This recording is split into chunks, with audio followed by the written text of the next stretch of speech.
The Queen Elizabeth II Conference Centre is playing host to more than 50 heart disease experts from all over the world. They'll be presenting papers on everything from dizzy turns to transplants.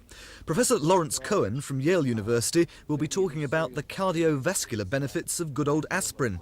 But when I met him at his hotel this morning, he had some more general tips about heart disease and how to avoid it. The Horse Guards Royal in Whitehall presents its guests with a choice each morning, what Professor Cohen calls a heart-healthy breakfast, fruit, cereal, bran and the like, and beautifully presented and very tempting, the not-so-healthy.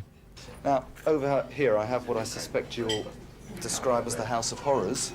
Paul, you're absolutely right. What do you think of this? It looks lovely, make no mistake. But in terms of being heart-healthy, it is perhaps just an example of what not to eat. Why is it that everything that looks good and smells good is bad for you? That's not only food. I mean, that's a general rule of life, I think.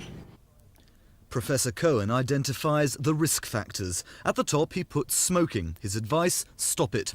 Next comes cholesterol. The professor advises a low-fat diet.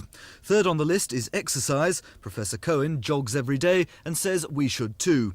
And then there's high blood pressure. He says it's important to find out if you suffer from it before you fall ill. But when it comes to food, what about those recent reports that a low-fat diet might save your heart but gives you an increased risk of cancer? Heart disease, by far, is the greatest cause of death in the Western world.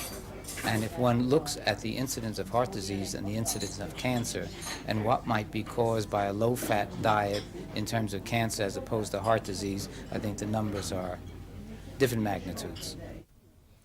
The professor says it's all down to lifestyle. The Japanese avoid cardiac disease because of their diet and the relatively small number of smokers there. Move a Japanese to London and westernise his habits, and he too increases his risk of a heart attack.